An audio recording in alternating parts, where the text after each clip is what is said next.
Hi everyone, Tig here. Bit of a disclaimer, you're about to listen to my interview with the legendary Todd McIntosh. You may notice in the opening there's a little noise in the background. There was some drilling going on and we had to push on with the interview because time was scarce. So I'm very sorry for the interruption, but I assure you it only lasts the first 5 or so minutes. After that, it's smooth sailing and quiet. Please enjoy, and from everyone here at the Nevers podcast, we're very sorry for the inconvenience. This is a Culture Inject production.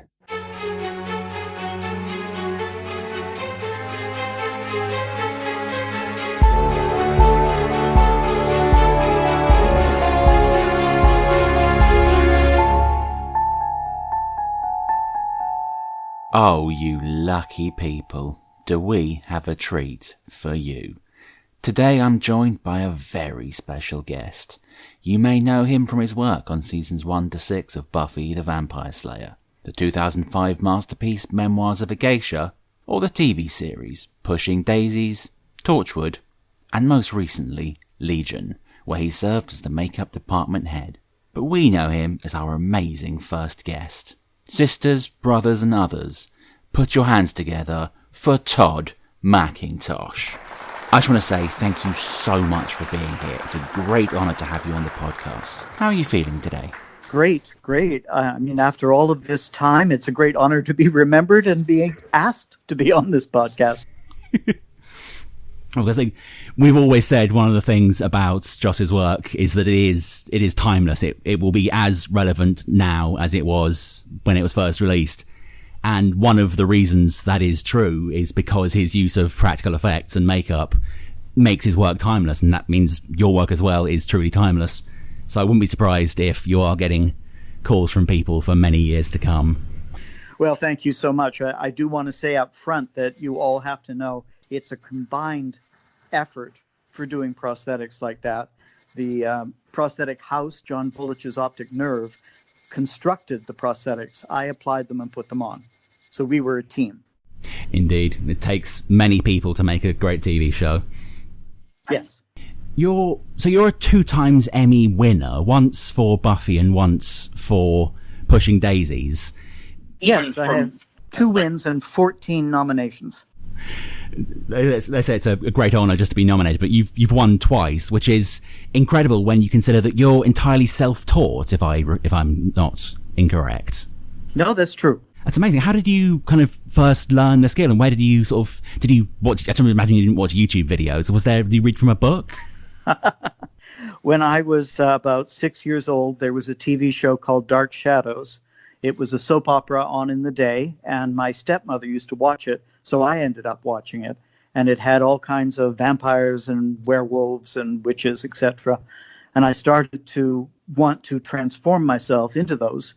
So I was using whatever makeup pieces I could find and painting myself. Then when I was about 10, I would say 11, a next-door neighbor happened to work in amateur theater, saw what I was doing, and gave me a book. So that's really where it started, a couple of books and sitting down and doing the exercises in the books. Speaking of young upcoming makeup artists, would you say it's better to have a formal education, or would you prefer people follow your path of just kind of experimenting and doing what they love and learning through being in the job?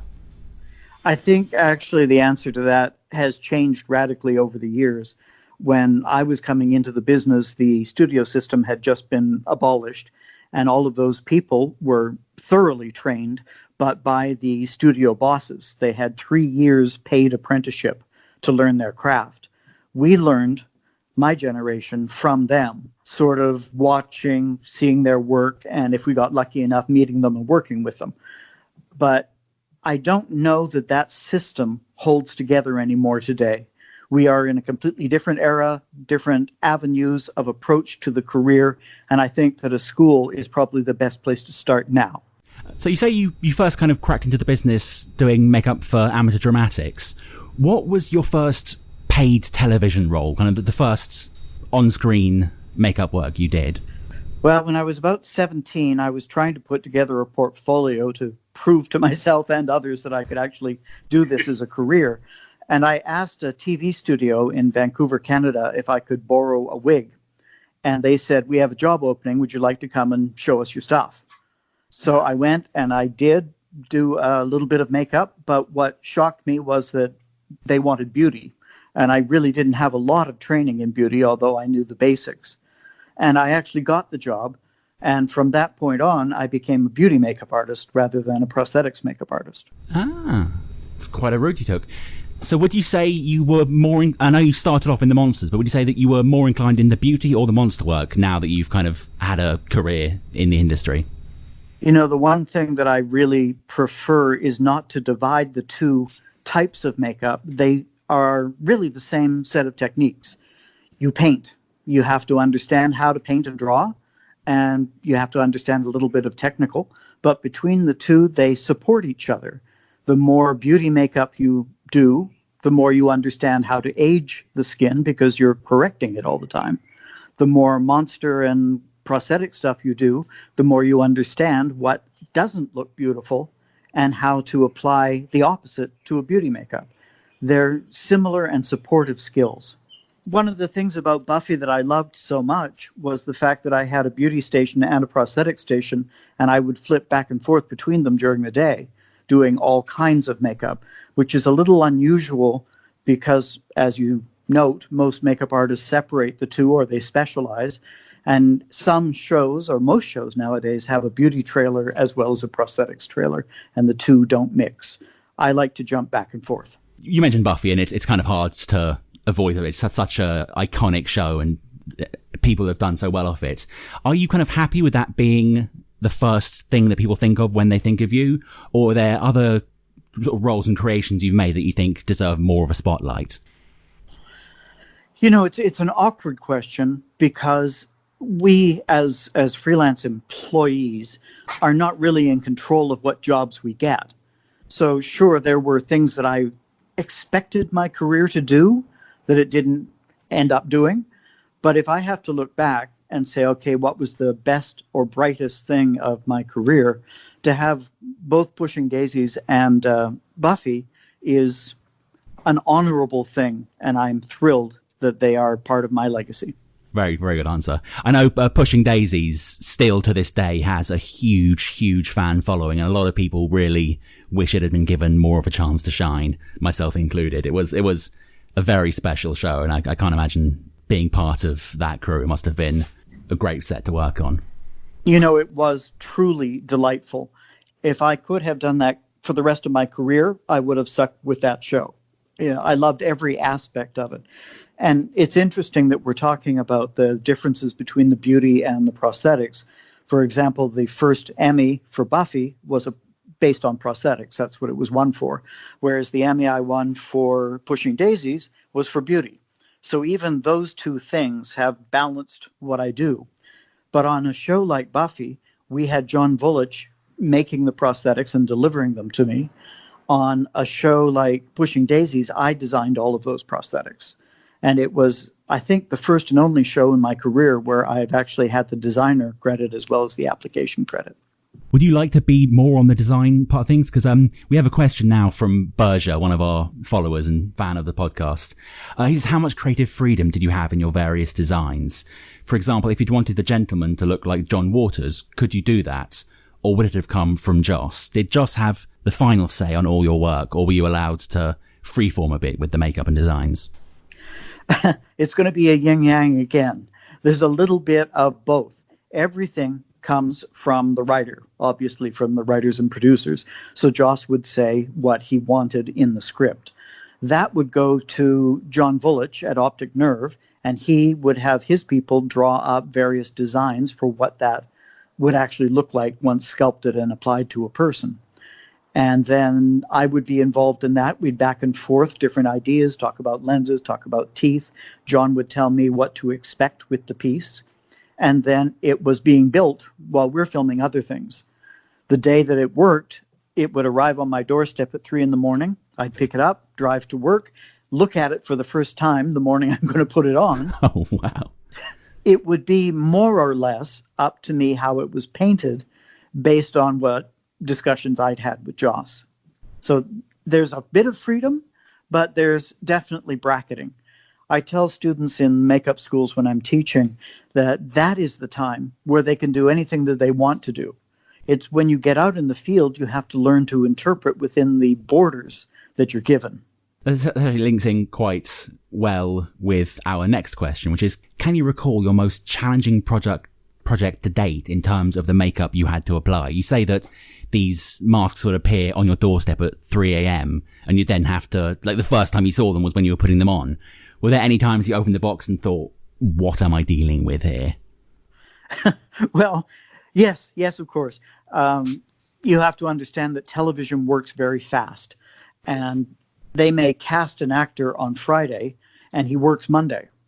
So many times, John Bullich's lab was constructing their basic sculpture on a generic form, and at the last minute transferring that over to the actor's life mask when they got him, or sometimes even just putting it on generically.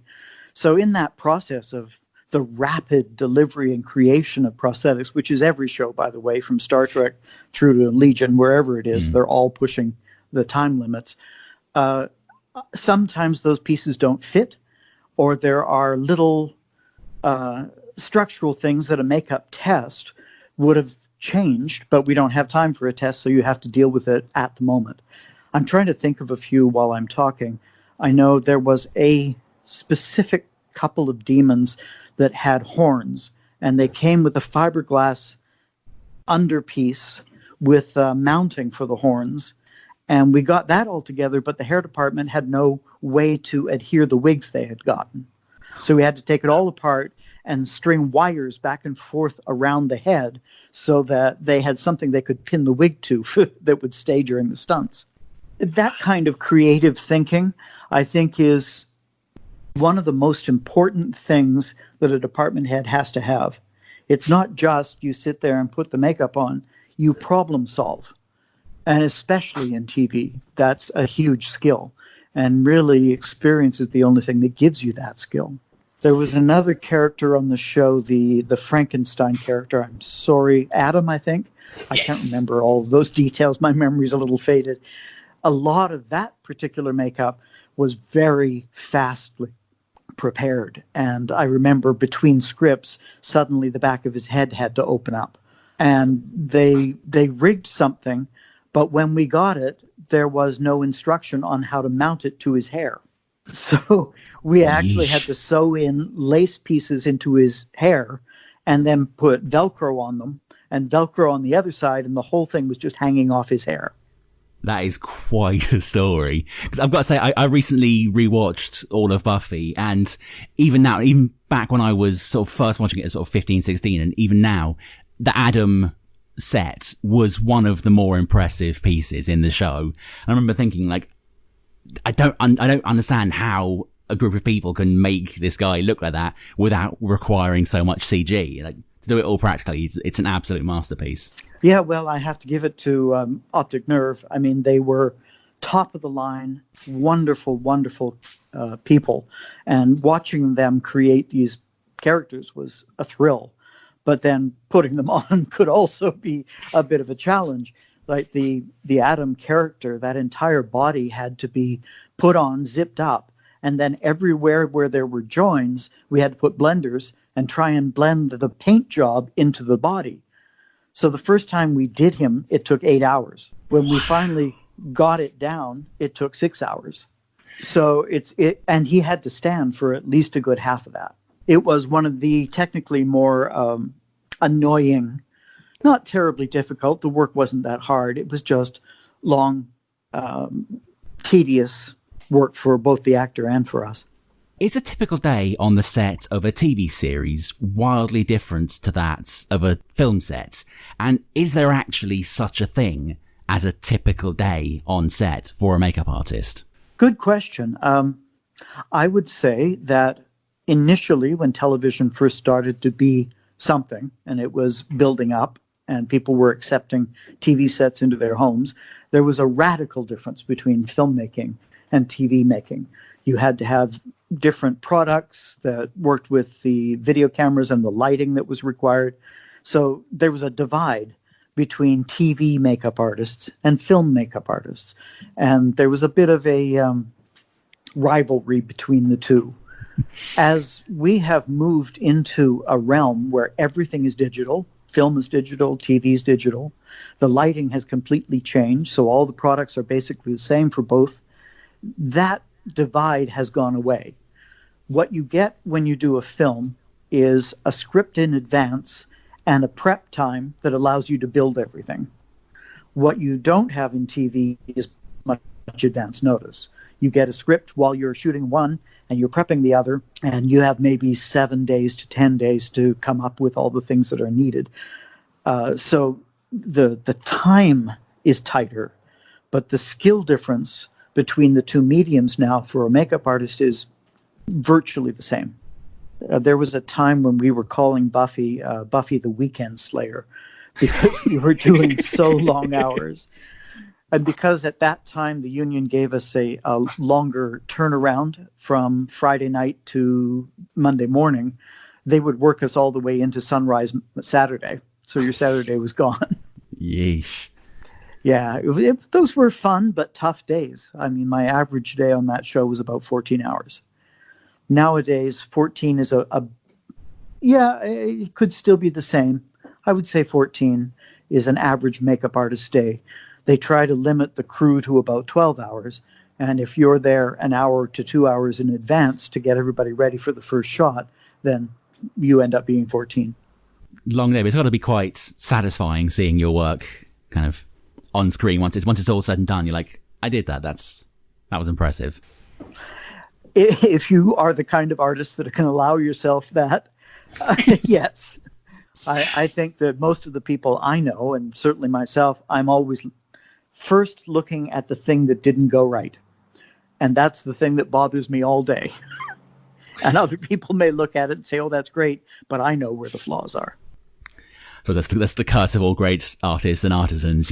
You can see the amazing masterpiece, but you'll always see the crack on the foot. That's a shame. Right. So from season 2 onwards, you were the makeup department head for Buffy. I suspect a lot of our listeners won't actually know what sort of duties that entails. Would you mind explaining roughly what a makeup department head does and how that differs from a traditional makeup artist? Well, first of all, I have to sort of correct that. That was a contract negotiation ploy. I was always makeup department head. Oh, really? I was from the presentation working under Tom and Barry Berman, who did the first prosthetics department, and they were the ones who suggested me to be department head for the presentation. And then after that, I was department head all the way through until I left. What that means, a regular makeup artist on a show, say you just day check, you're calling in for 1 day or 2 days, or you're going to work a week, or maybe you're the third on the show, third makeup artist in the trailer. You're just responsible for your actors, those characters, getting them looking right, getting them on set on time, and then maintaining that makeup all day long. The department head is responsible for all the other stuff. They're the one who interacts with the ADs, makes the scheduling, decides who to hire on what day, looks at the work of that day, decides how long a person needs to stay. Sometimes we let people go early. Sometimes they have to be on set all day long. Those are the decisions the department head is making. The department head interfaces with the producers, the writers, directors, all of that. The general makeup artist doesn't have to deal with those conversations. Troubleshoots all of the things that are going on. So I'm responsible for the people under me, as well as for what I'm supposed to produce for the show. And of course, money. We do the budgets and the spending and shopping lists and making sure the actors have the things that they need. And then with shows like this, of course, there's also the possibility of either designing an effect and testing it and doing on-set tests, as well as publicity stuff for the actors. And let's see, I guess interfacing with the departments that work with us. For example, hair and makeup are two separate jobs in America, although I understand that in the UK, the two jobs are one. So a person may be expected to do both skills, which I think is a shame because they are not easily shared skills, but that's just my own opinion. And then the wardrobe department, because of course what they put on has a major effect on what we do. And the lighting, the director of photography, has a major effect on whether the makeup is successful or not. And the camera people, all of those other crafts, props even. It's quite a difference between the two roles. There's a lot of work. Absolutely. And there are many makeup artists who are not good at those skills. I mean, if art is your primary skill, that kind of other brain thinking doesn't seem to come naturally. For some of us, it's a little bit easier, but it is always a struggle. It's always difficult to do both your art and the paperwork. The business side of show business. Many people consider the pilots for Buffy to be one of the finest pilots ever made. Was there that feeling on set when you were working on those early episodes that you were really onto something special, or were you all still a little unsure? Are you talking about the presentation or the first episode of the first season? The first episode of the first season, because I know there was an unaired pilot, but Welcome to the Hellmouth is the one. Actually, let me address the unaired pilot, because it was kind of thrown together. And I remember we didn't really know what we were coming to do. We knew it was a vampire thing, and we'd all seen the movie that came ahead of that. But one thing that was really interesting is that a lot of the crew members who, they were just doing a presentation for a week's work in between waiting for other jobs. They weren't there for any other reason. And they often made comments that they didn't understand the script, that it was unfilmable, that it would never be watched, that no one would ever make this thing. Now, myself being a vampire fanatic and Dark Shadows having been part of my history, I thought Buffy was the closest thing I would ever have an opportunity to be a part of that was like Dark Shadows. So I remember going to Joss directly and saying, listen, if this goes, I want to be your guy. Wow. And sure enough, none of those other people were on the show once we started. And wow. I was indeed the makeup department head from that point on. As far as the show, you have to understand seasons sometimes at that point. There were beginning of the season, 22 episode shows. And then there were shows that started their season and failed, and they would have a mid-season replacement. Buffy was intended to be a mid-season replacement. So what we were filming, the entire first, I don't know whether it was 9 or 12 episodes, we didn't know what we had. It could be a total flop. It could be something very exciting. To me, it was exciting, and I couldn't wait to get each script. I couldn't wait for the next installment and to read it and be part of creating it. So I was really hyped up for it. And when we finally aired, it was such a relief that it was successful and we could continue making it. Speaking for all the fanatical fans around the world, I'm very glad it was as successful as it was, because it is, to this day, one of my favorite ever TV shows. Yes, I loved being a part of it.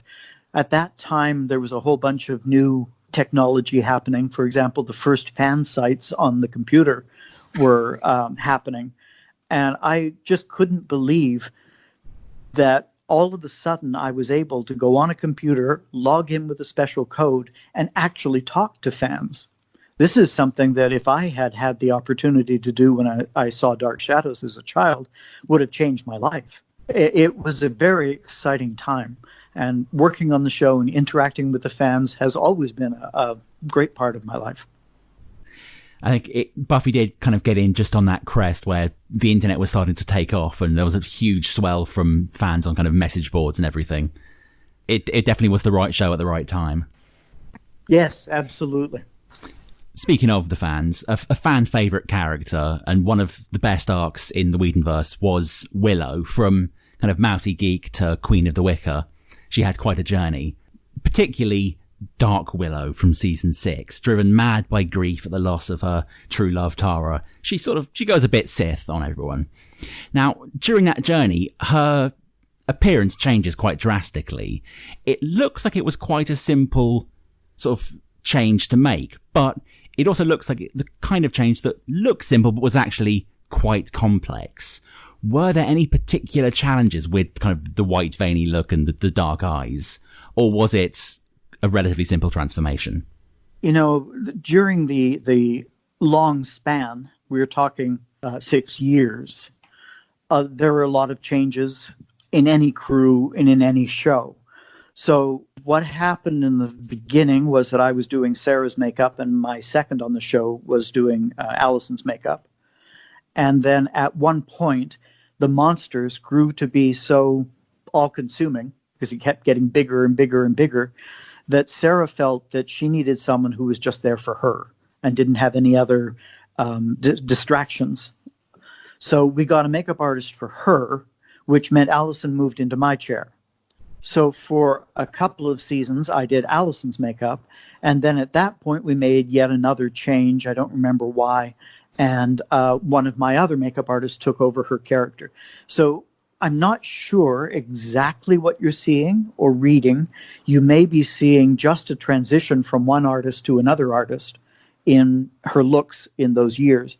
Then, of course, once she becomes the Wicked Willow and all the veins had to go on and stuff, I believe that was done by a makeup artist named Carol Schwartz, who was my third at that point. And she took over Allison's character. And really, it was a relatively simple thing.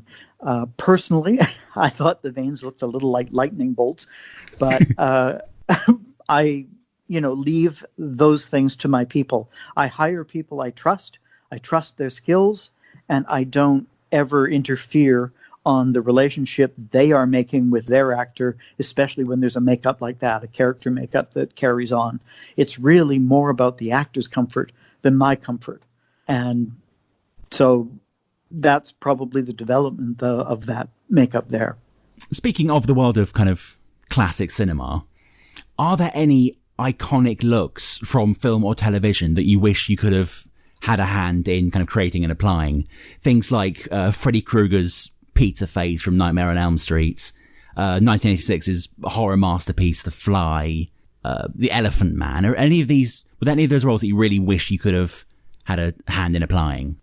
As an artist, and in this particular field, I would have to say all of them. There's no new and innovative and interesting monster character that gets thrown at us in the entertainment world that we don't get excited by. Personally, I love, and I was raised with all of the older movies. So those original monsters are ingrained in my head. I just saw a picture of Elsa Lanchester as the Bride of Frankenstein again. And really what a brilliant design that is. It had nothing else to draw on than what that artist was dealing with. Now we can see 1,000 variations of the Bride of Frankenstein style with the hair and the lightning bolt up the hair. But at that time, it was really new and innovative. And I really appreciate that. I also know they didn't have the products that we have today. Of course, during the time that I was doing Buffy, Rick Baker was doing Planet of the Apes, the remake, and I desperately wanted to be a part of that crew, but I was already employed, so I missed that one. I also missed the Grinch movie, which I would have loved to have been part of. But ultimately, I'm very, very happy with what we did and the makeups that I churned out. You have created some truly iconic looks, so I think you're definitely winning that one. When it comes to kind of doing touch-ups on set and anything, once they're out your door and you have to fix them on location, do you have like a go-to product for on-set touch-ups, or is it just a question of grabbing what's needed and getting on with the job? Well, what happens on the set, obviously you can't carry everything that's in your station, but I try and make a kit as light as I can with a little bit of everything that I might need. There are certain products that might be a perfect repair for almost anything, so you shove those in your bag and make sure that you've got that.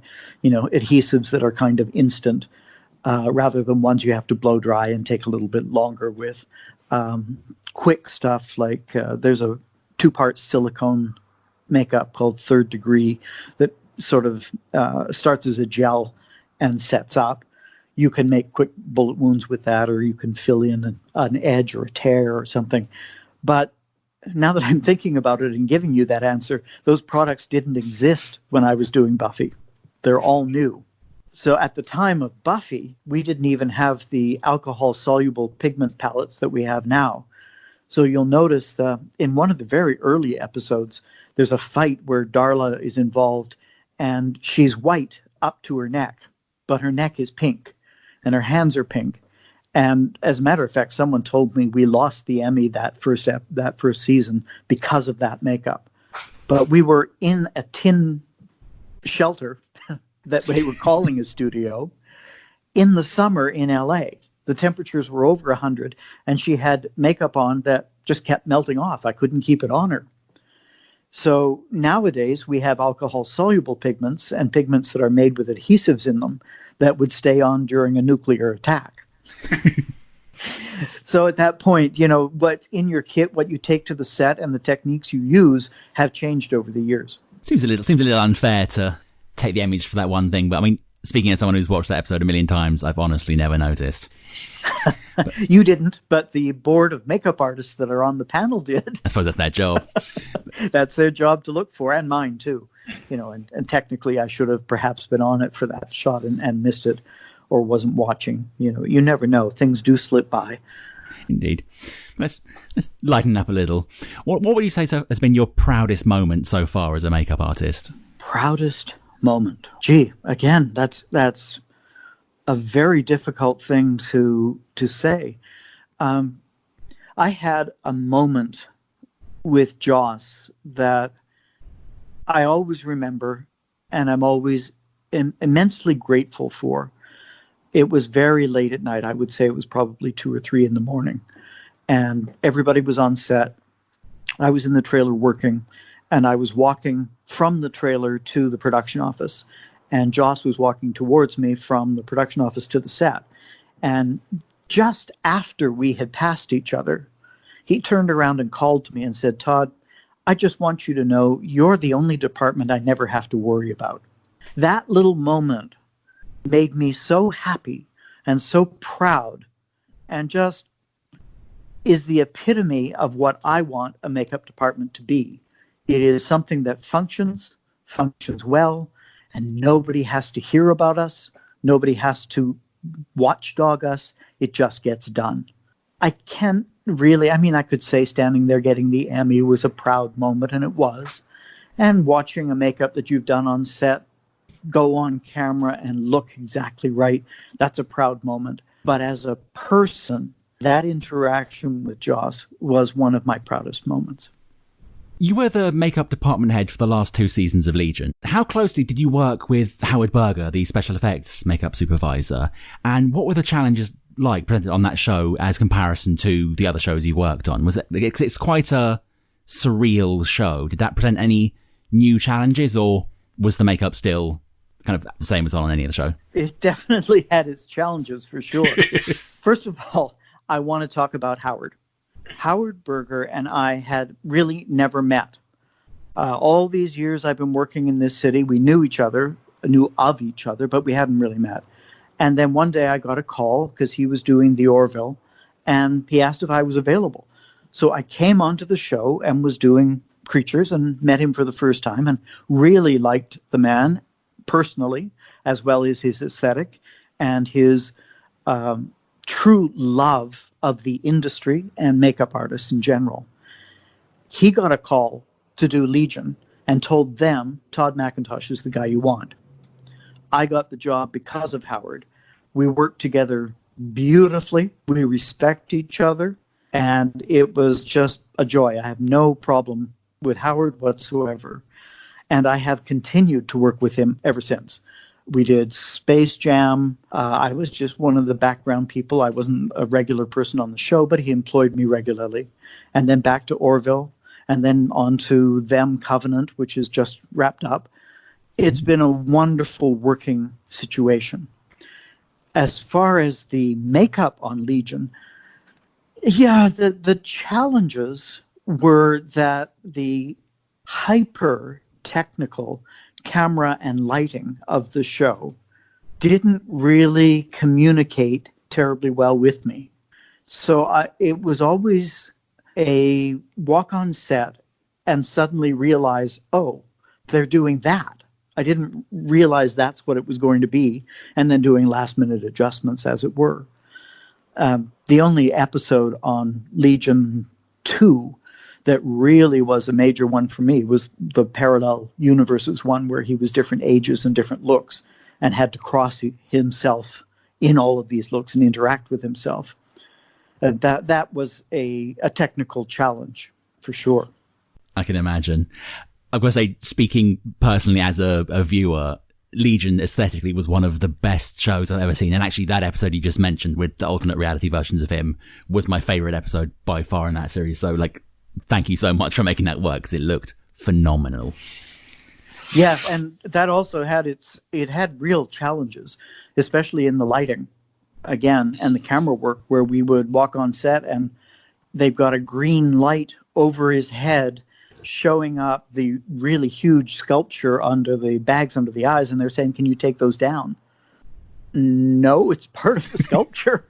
I can cut it off, and so they would correct it if they needed to with video computer stuff. But it was a real challenge to know, again, not just a straight makeup in all those different lighting and camera setups, but a prosthetic makeup which reacts differently. It's safe to say you are an inspiration to many makeup artists working today. Who are some of the artists that have inspired you, and who are some artists working today that you're impressed by? That's such a broad question. But, Sorry. When I started watching Dark Shadows, the makeup artist for that little soap opera in New York was a man named Vincent Lascalzo. And, he did the best he could, but they suddenly had to age the vampire to 200 years old. So when watching that show, there was suddenly this makeup that was shockingly beautiful. It was sculptural and realistic and just blew my imagination. That was done by a local New York makeup artist named Dick Smith, whose name anyone in makeup probably knows because he sort of became the granddaddy of all effects makeup artists. His work, where it showed up, was radically different than anyone else's, and I really became a fan of his, and it was following his work that helped me become who I am. I took a course from him and all the rest of that. Other makeup artists that I met inspired me along the way. I worked with Ken Chase, who did Dr. Zaius in Planet of the Apes, and he taught me a great deal about beauty makeup. I worked with Mike Westmore, who not only got me in the union in 2 different countries, he trained me in what he learned from the studio system and was a mentor to me. Then I could not have made it without Mike Westmore at all. And so I call those people heroes. Today, we have people whose technical ability is so far beyond what I learned and what I could do that I look at them in awe. Like Kazuhiro, who was a Rick Baker protege. His work is so astoundingly realistic and so beautifully perfect on camera that I just don't think you could top it. But there'll be a generation coming up next that will top it. There's many artists like that today. And what's shocking also is they're from all around the world. When I started in the business, I moved from Canada to LA because LA, Hollywood, was the center of the film industry. And now it's everywhere. And the people who do this specialized work are coming from everywhere. I think that's definitely a huge benefit, because it'll allow other people to bring in fresh new ideas and new looks that people from sort of in the others wouldn't have been able to think of, because they're seeing it from a completely new perspective. It's always a good thing to bring new blood into an industry. And the amazing artists that are working in the UK, Neil Gordon and so many others whose names I can't remember at the moment. Their work is spectacular. Their creative ability is just pushing the boundaries. And that's always inspiring. You mentioned Vincent Lascalzo and Dick Smith earlier. Is there anyone else in the industry that you would really like to work with, like from now, currently working, or from any time in the past, that you would really like to sort of be able to team up with? Again, an interesting question. I met Dick Smith. I took the course from him, but I never worked with him. Perhaps working with him and seeing how he worked would have been a truly fascinating experience. The raw ambition to work with this person and work with that person and build a reputation and build sort of levels out at the end of your career. And I'm really happy working with people like Howard Berger, who I respect enormously and is also a great artist, but his demeanor on set is not about huge ambition to do the next and the biggest. It's about having a really great time and be really proud of what you're doing in the moment. And I think that informs my career at this point more than searching for heroes that I want to work with. It's a great way to look at things. Speaking of your very impressive body of work, are there any shows or series or films that you think our listeners will be surprised to hear you had a hand in at one point? Well, like all of us, as I said before, we can't control what jobs we get. So the rent needs to be paid, and whatever job comes along, you do.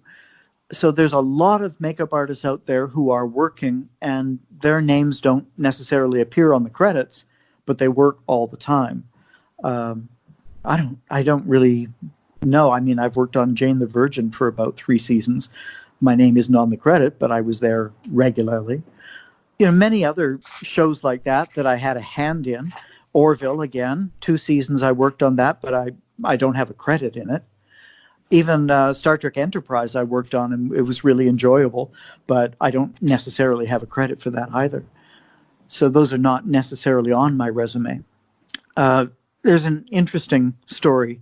It's a little sad in its own way about Jack Pierce, who was the makeup department head at Universal and created all of the Universal monsters from Frankenstein, Bride of Frankenstein, the Mummy, the Wolfman.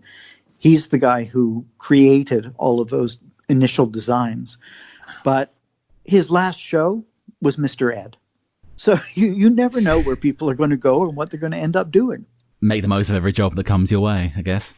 That's right. And find the enjoyment in it. Indeed. I did a kids show recently, not so much a kids show, it was a comedy, but it had a lot of kids in it. It took place in the 1970s, and it was just a bunch of kids and a mom and a dad. But again, that's not something that you would expect of the Todd McIntosh who did Buffy. Now, it's kind of hard to avoid this topic. It's everywhere. It's in the forefront of human consciousness right now.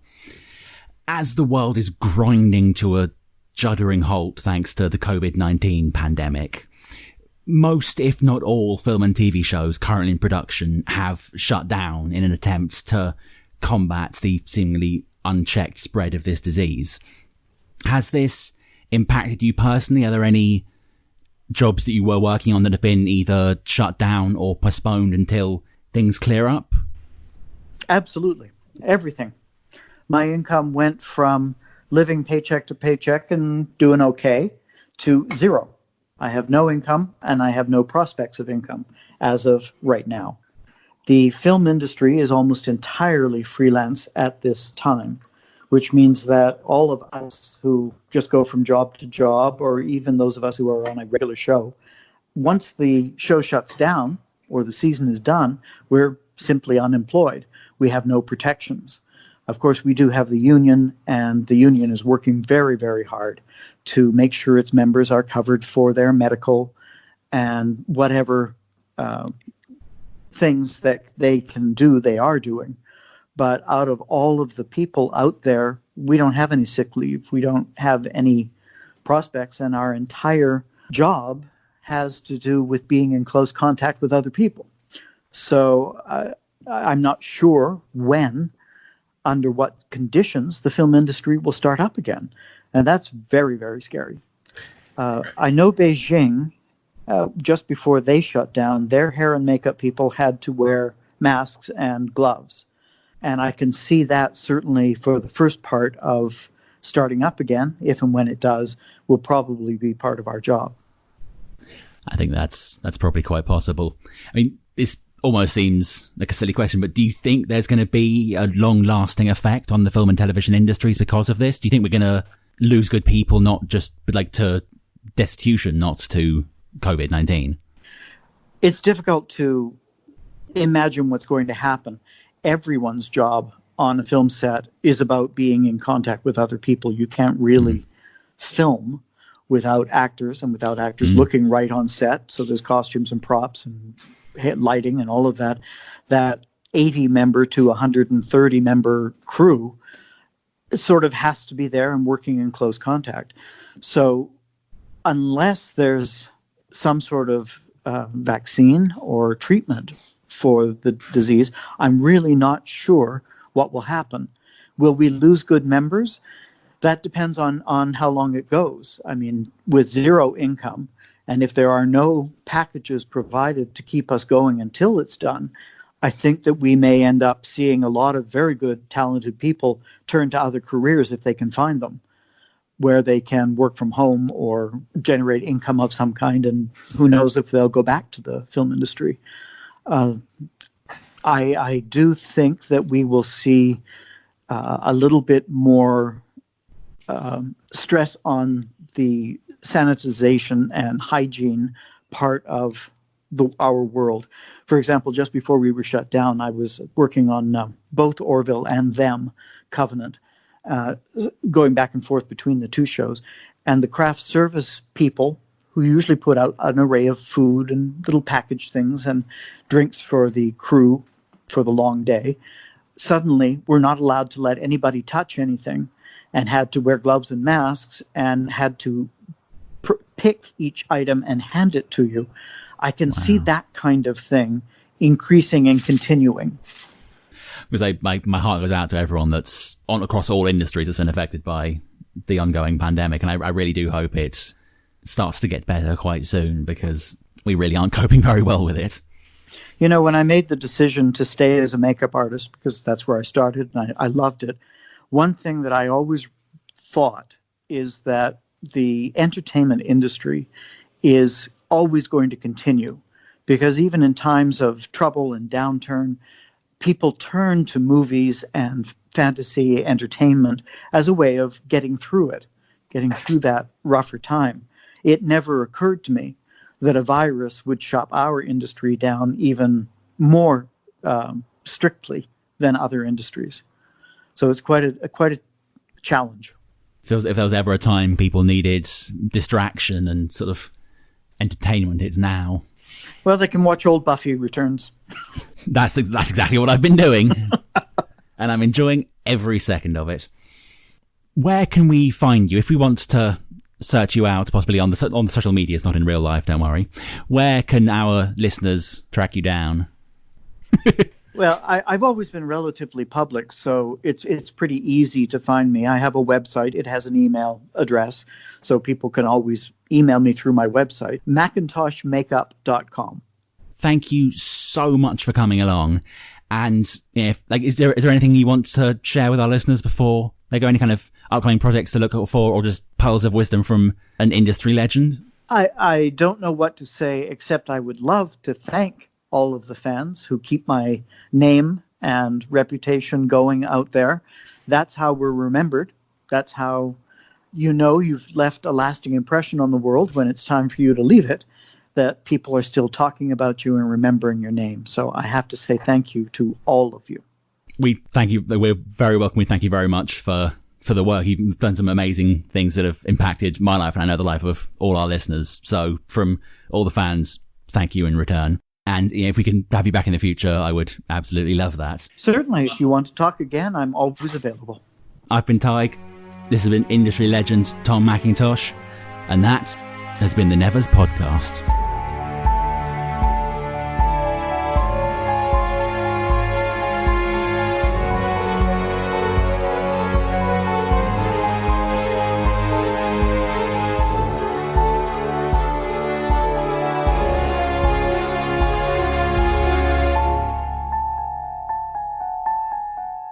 And, to all our listeners out there, keep safe, keep healthy, and remember that every time you bulk buy supplies you don't need, Joss Whedon pushes the release date of The Nevers back 1 week. So stop it.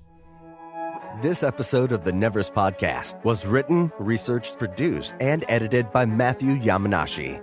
The intro and outro music was produced by Guilherme Moraes. We are more than just a podcast. We're a fan community. You can keep up to date on the Nevers and chat with other fans by visiting hbothenevers.com. You can also follow us on Facebook, Twitter, Instagram, and YouTube. Just search HBO The Nevers, all one word, and click that follow button. The Nevers Podcast is not endorsed by Mutant Enemy, Warner Media Entertainment, or any of its subsidiaries, including Home Box Office, HBO, and is intended for entertainment and educational purposes only. The Nevers and all names, pictures, and audio clips are registered trademarks and/or copyrights of their respective copyright holders.